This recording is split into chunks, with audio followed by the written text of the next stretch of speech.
तो तथ्य के आधार पर बोलते हैं। कांग्रेस का जो मैनिफेस्टो आया है, अगर आप उसमें देखें तो कांग्रेस ने ये घोषणा पत्र में जारी किया है कि अगर हमारी सरकार बनेगी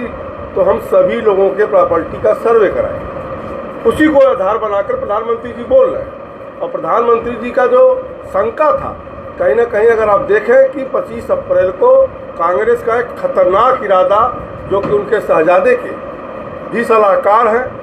उनके पिताजी के भी सलाहकार रहे हैं, सैम पित्रोदा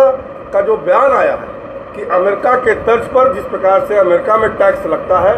कि जिनका भी प्रॉपर्टी होता है, अगर मालिकान उनके नहीं रहते हैं, परिवार के मुखिया नहीं रहते हैं, तो उनके बच्चों को संपत्ति नहीं जाएगी, उसमें 55% टैक्स के रूप में सरकार को चली जाएगी और 45% वो अपने पैतृक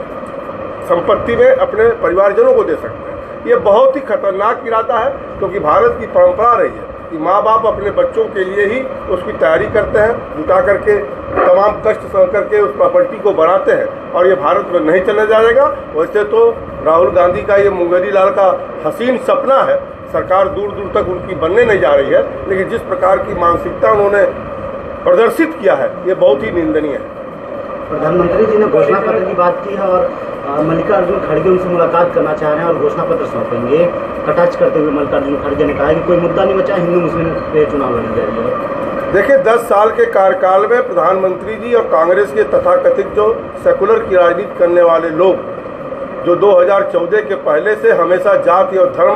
क्षेत्र और भाषा के आधार पर वोट मांगते रहे हैं, 2014 से प्रधानमंत्री ने सबका साथ, सबका विकास, सबका विश्वास और सबका प्रयास का जो एक मंत्र दिया, उस मंत्र के माध्यम से अगर आप देखें तो 10 साल तक जितनी भी हमारी कल्याणकारी योजनाएं आई हैं, और चाहे हमारा जो भी कानून आया है, अगर देखें तो किसी के साथ कोई भेदभाव नहीं किया गया है। और प्रधानमंत्री जी डे वन से कहते हैं कि 140 करोड़